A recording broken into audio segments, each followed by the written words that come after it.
सोलापुरात शेतकऱ्याच्या शेतातून रात्रभर येत होता धूर। पहाटे 5 वाजता पोलीस येतात शेतकऱ्याच्या दारात दिसलं असं औषध की सर्वांची झोप उडाली। हात लावला तरी क्षणात सर्व संपत होतं, कारण ही काही साधी घटना नव्हती। ना आग होती ना विजेचा शॉर्ट सर्किट, तरीही अख्खी रात्र एका शेतातून धूर निघत होता। सुरुवातीला शेजारच्या शेतकऱ्यांना वाटलं कदाचित कोणी कचरा जाळत असेल, पण जशी जशी रात्र सरकत गेली तसा धूर कमी होण्याऐवजी वाढत गेला। पांढुरका, दाट आणि घशात जळजळ निर्माण करणारा।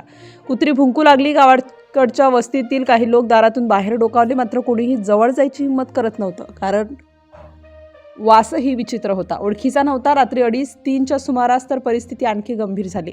धूर इतका दाट झाला की शेताच्या बाजूने जाणारा रस्ता दिसेनासा झाला। कुणीतरी दबक्या आवाजात बोलून गेलं की हे काहीतरी चुकीचं आहे, आणि तेव्हाच खबर दिली गेली की पहाटे 5 वाजण्याच्या आधीच पोलिसांची गाडी त्या तालुक्यातील शिवारात पोहोचली। रिमझिम पाऊस सुरू होता, माती दलदलीची झाली होती। काटेरी झुडपं, दाट गवत, गाडी पुढे नेता येईना म्हणून पोलीस चालत आत गेले। समोरचं दृश्य पाहून क्षणभर सगळेच थबकले। शेताच्या मधोमध काहीतरी मोठं सुरू होतं। प्लास्टिकचे मोठमोठे ड्रम, लोखंडी बॅरल, काहींमधून अजूनही वाफ बाहेर येत होती। एक पोलीस पुढे गेला, हात लावायचा प्रयत्न केला आणि लगेच मागे सरकला, कारण आत असलेलं द्रव इतकं तीव्र होतं की थोडा संपर्क जरी झाला असता तरी गंभीर परिणाम होऊ शकले असते। त्या क्षणी एकच गोष्ट स्पष्ट झाली, हे काही साधं औषध नव्हतं, हे काही शेतीसाठी वापरलं जाणारं रसायन नव्हतं।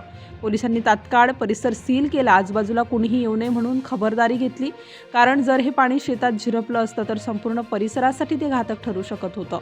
जसं जसं तपास पुढे गेला तसं वास्तव अधिकच धक्कादायक ठरत गेलं। 1-2 नाही तर तब्बल शेकडो बॅरल, काही प्लास्टिकचे, काही लोखंडाचे, सगळीकडे गुळ, रसायन आणि पाण्याचं मिश्रण, दाट वास, उष्णता आणि अजूनही निघणारा धूर।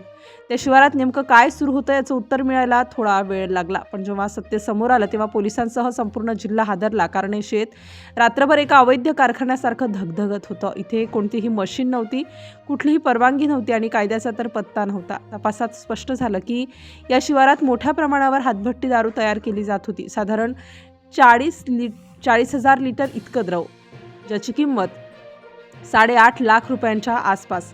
हे सगळं शेताच्या आत, काटेरी झुडपांच्या आड, कोणाच्याही लक्षात न येता रात्रभर धूर येण्याचं कारणही तेच होतं।